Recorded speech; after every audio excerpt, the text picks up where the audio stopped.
It came from a conversation with my children about war. And they wanted to know what would happen if there was another war. And I said it would be very different. It would be a nuclear. And I remember as a kid learning about nuclear war, and I found it very, very traumatizing. So I was trying to have an easy conversation with them. So I said, if there's a nuclear war, we're going to either like have to rot or eat each other or take pills. And they were like, we're not taking the pills. You're not doing that to us. Will I die? Yep, probably.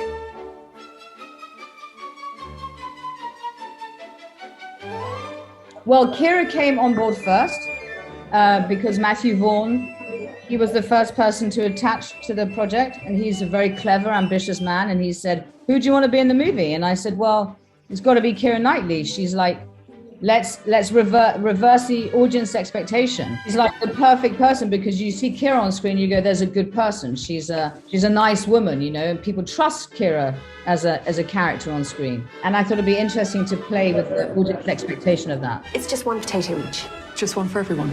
And then we spent maybe even a year finding the right people to be in the film. Maybe it took 6 months, I don't know exactly.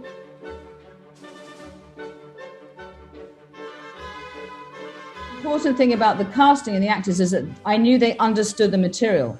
When I cast them individually, we had conversations about it. And it was important that whoever we cast wasn't just talented, but also understood the nuance within the story.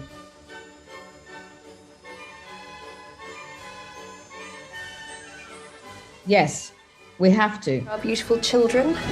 Because our children inherit our bad parenting, they inherit our mistakes, they inherit our political values, they inherit our homes, our money or not. A child is given the life of the parent gives them, right? And sometimes that's a good life and sometimes that's a bad life, and there's area in the middle.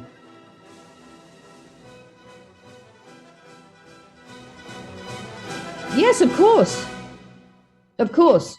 There's as much hope. I think there's good and bad in our life. Like I can say I'm a good mother and I can say I'm also a bad mother. But the point is to accept both. But it's not useful if we don't admit our mistakes, you know? For me, it's like we all make mistakes. Everyone makes mistakes, but we have a responsibility to fix them or to try at least. So I do think there's a lot of hope.